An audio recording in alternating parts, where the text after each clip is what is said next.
Turquie, un an après la tentative de putsch, le journalisme est à l'agonie. À la 155e place sur 180 au dernier classement mondial de la liberté de la presse, le pays s'enfonce dans une dérive liberticide sans précédent. Le gouvernement de Recep Tayyip Erdoğan a profité de l'état d'urgence instauré le 20 juillet dernier pour intensifier sa chasse aux voix critiques.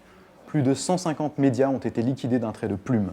Le pluralisme, aujourd'hui, se réduit à une poignée de journaux à faible tirage. Avec plus d'une centaine de journalistes emprisonnés, la Turquie est de nouveau la plus grande prison du monde pour les professionnels des médias. Des journalistes ont vu leurs passeports confisqués, leurs biens confisqués sans aucun recours. La censure d'Internet atteint elle aussi des sommets.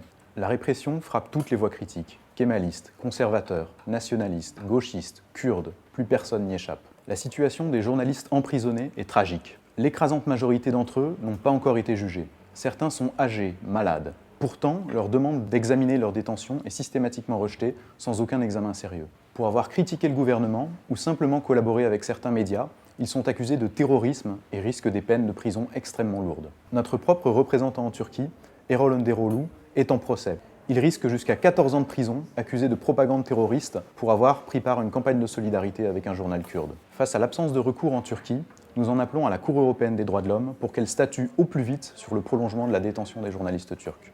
La société civile turque résiste malgré tout, mais le combat est inégal. Plus que jamais, elle a besoin de soutien. Nous publions aujourd'hui un bilan sur l'état des médias un an après la tentative de putsch. Nous vous invitons à le retrouver sur rsf.org.